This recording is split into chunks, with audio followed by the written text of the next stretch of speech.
Hello everyone, I'm back again for another update. I am currently on a bike ride from Lake Moomaw to Covington in Virginia, Western Virginia. What a beautiful ride this has been. Started out at Campground 3 on Lake Moomaw, and I'm heading to Covington via the Jackson River Trail.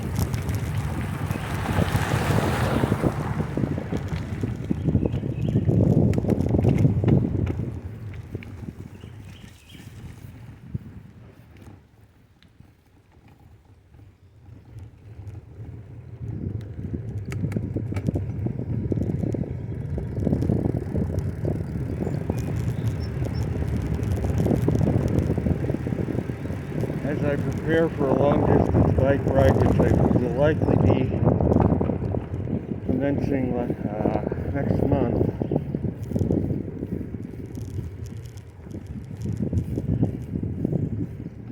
still not sure of my exact route.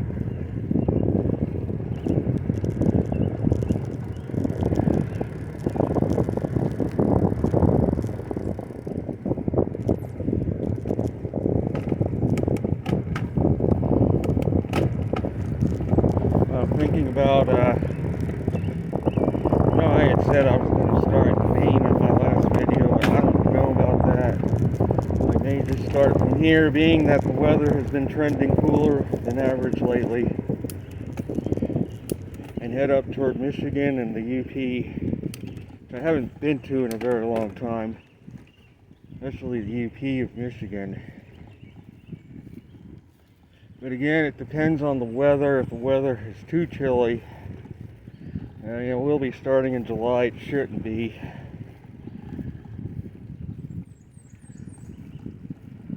I'm planning on doing 40 to 50 miles a day, initially at least. Especially if I start from here. The terrain is really challenging going through West Virginia. Probably be doing 40 miles a day till the terrain flattens out. I get into Ohio. I will be likely using Ride with GPS to route myself, maybe a few modifications here and there.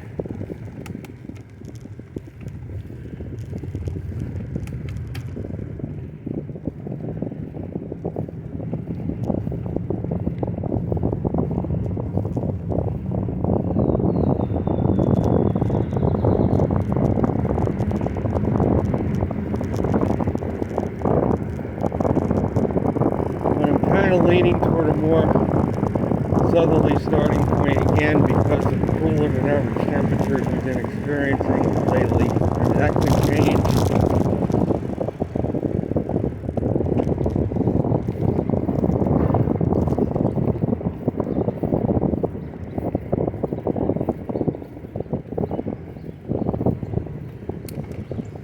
It seems this summer it is trending cooler than average so far, at least in the eastern U.S.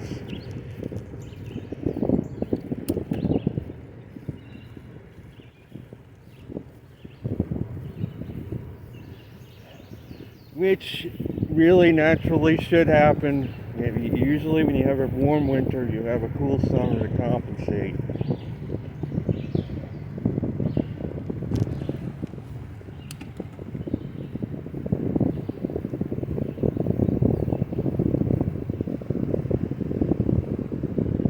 I have just turned onto another road that is going to start taking me toward Covington and the trail that I will be riding on.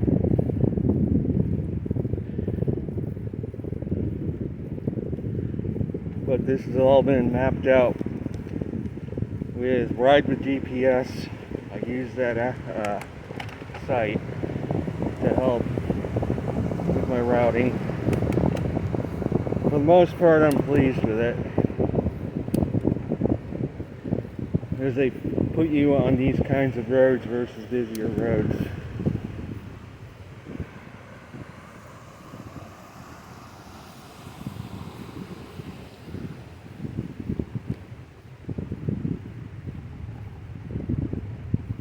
give you elevation profiles, mileage, everything.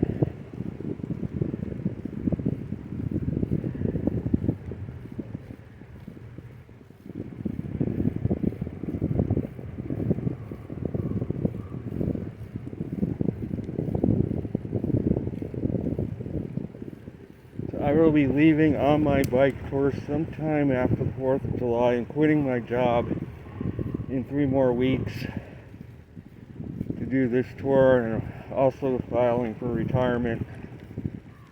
As I turn 62 very soon, I will be taking an early retirement.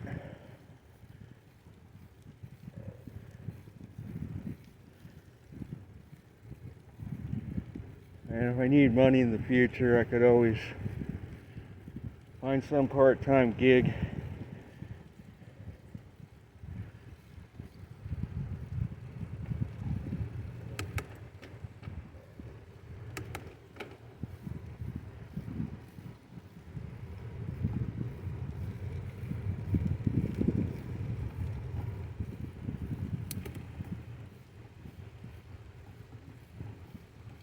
So we did have some heavy thunderstorms move through here this morning earlier. I didn't really get going until 2 o'clock on this bike ride, so my ETA to Covington probably isn't going to be until 7 p.m., maybe a bit earlier. It's not very hilly. I got this climb and then for another couple more miles, and then it trends downhill for the most part to Covington after that.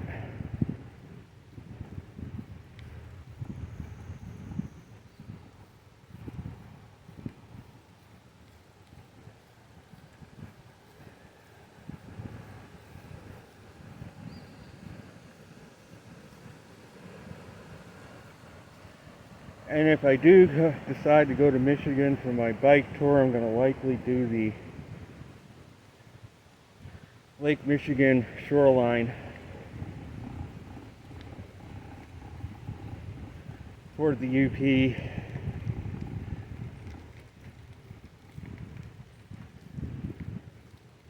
But I still haven't definitely decided on a specific route yet, or whether I am going to go that way.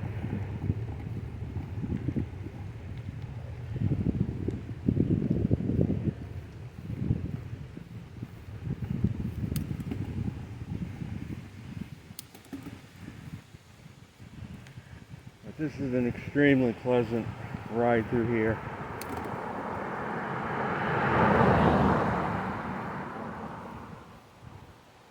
We got a creek on the left-hand side, an old bridge there over it. Yeah, I am going uphill, but the grade isn't particularly steep.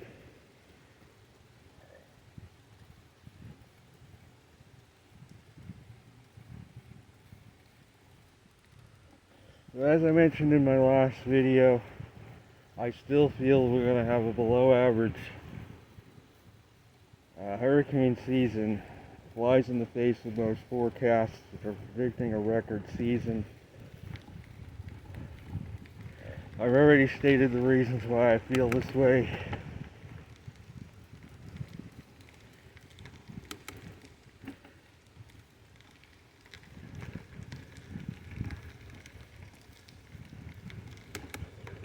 May was a very active month for Solar Cycle 25, comparatively speaking, to what we've seen in recent years. However,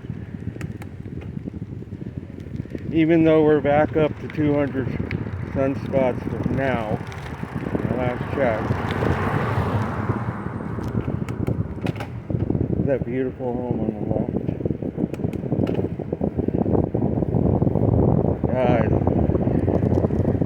We're likely right at the peak right now because both hemispheres simultaneously peaked this cycle. It likely is not going to go any higher than what we saw last month.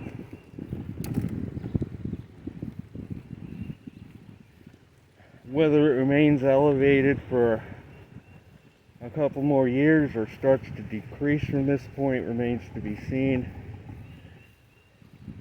Cosmic ray count is hovering back around -5 again from the space age normal, which for a max is still a little above average on the ray count. Usually you get down to -10 or even -15. Means the net effect is still going to be cooling.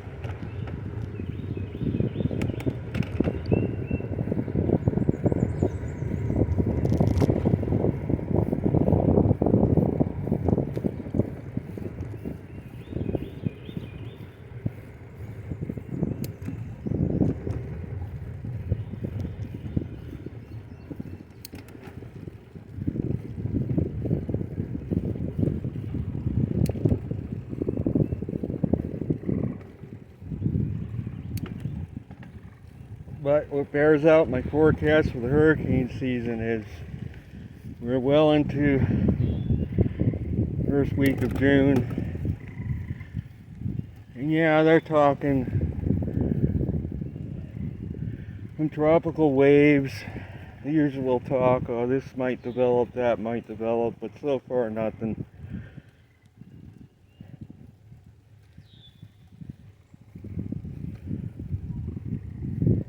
And the subtropical high that I talked about in my last video is still sitting over the northern Caribbean, too far south.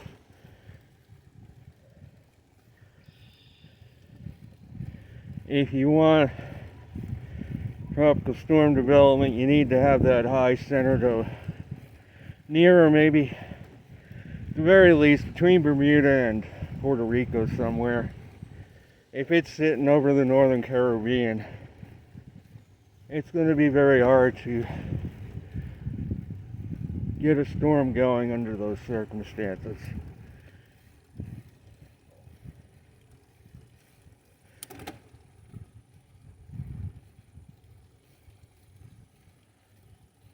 It has to migrate. It usually does migrate north until about August, September.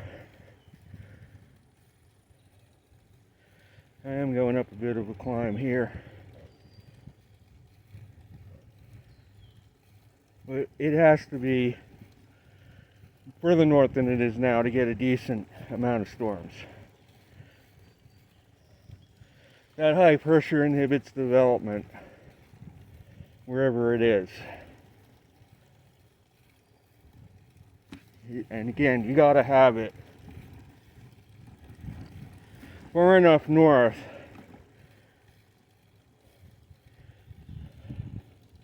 so that the intertropical convergence zone, or is what fuels these systems, comes far enough north to where it's over water rather than over South America. Right now, most of the activity is still on the northern coast of South America. It's going to be very hard to get a storm going unless one can sneak up toward Yucatan into the southern Gulf. It's the only way right now that a storm can really get going, because that high pressure system encompasses most of the northern Caribbean. And it needs to come further north.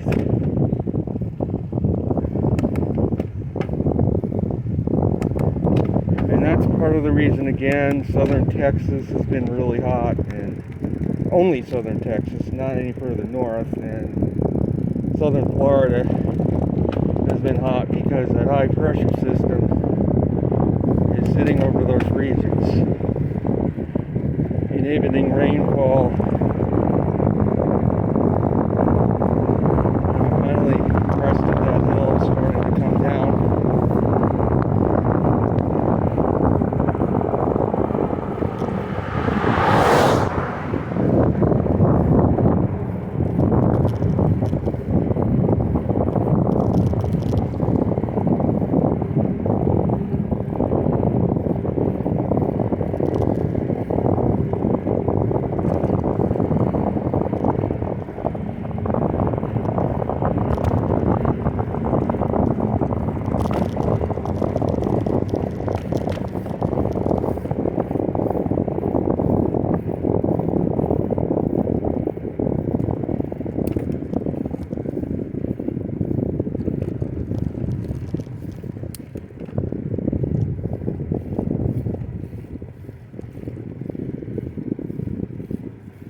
is this subtropical high that modulates all weather systems in the hemisphere. Where it sits determines where the fronts go, where the hot weather ends up,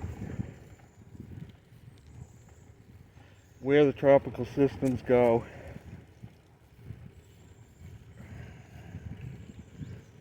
And they call it the Azores Bermuda High because usually in summertime it extends from in the Atlantic from off the east coast across Bermuda to the Azores.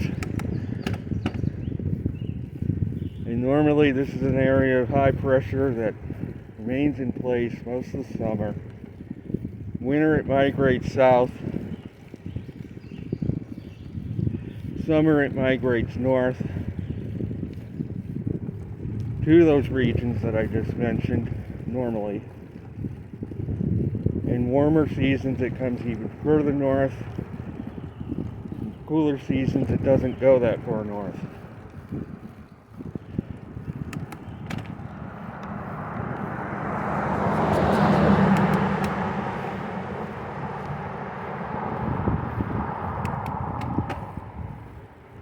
And where this high pressure system sets up determines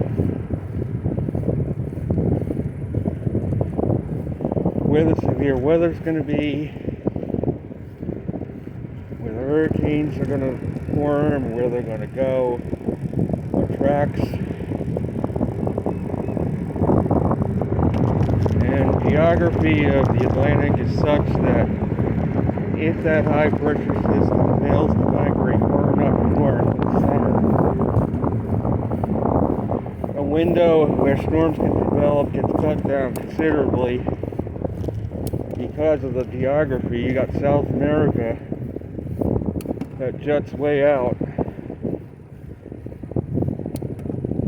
into the Atlantic, and if the high pressure system is sitting too close,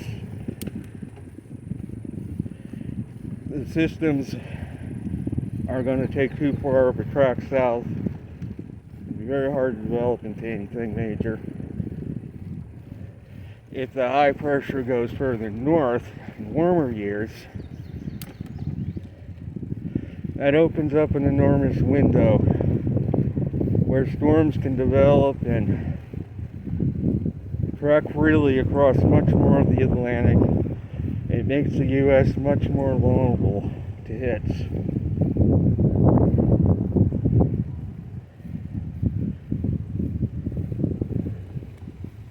Like in 1954, you had Hazel, Edna. You had 3 hurricanes.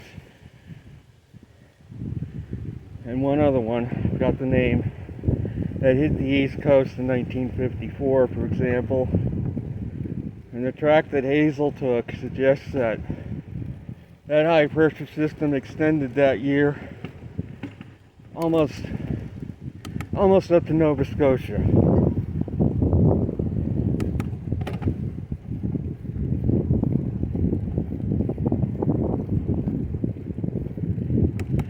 And that is why summers were hotter back then than now.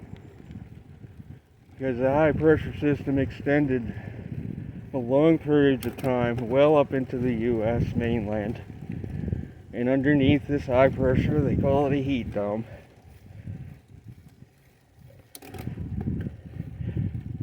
You had temperatures, as the heat dome was sitting over land, you had temperatures up in the hundreds. They were much more frequent back then.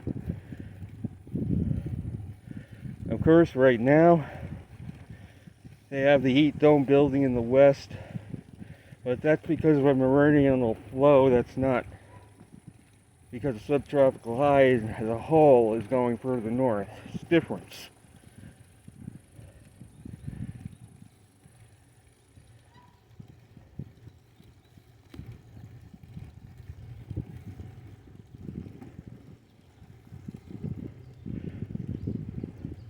So this is why I'm leaning toward the fact that it's probably going to be a cooler than average summer because if this high pressure stays further south,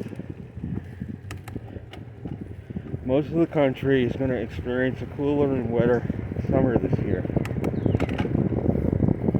Exception maybe southern Texas and maybe Florida, especially if there's a lack of tropical systems.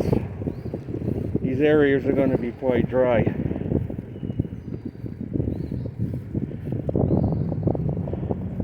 But during the latter part of the summer, where most of the rainfall comes from tropical systems, if there is a shortage of them, we're going to see drier weather come about late summer, perhaps early fall, for the eastern U.S.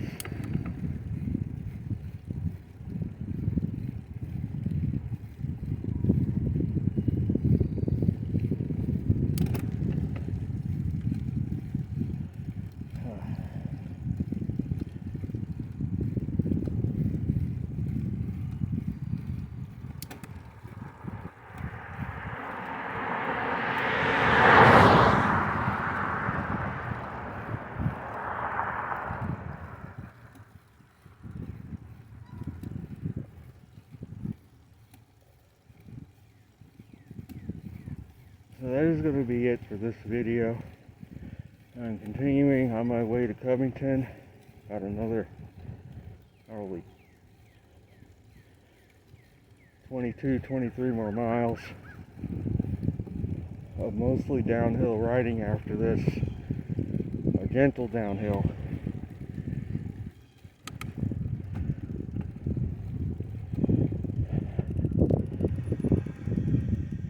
And I am going to take a brief break here.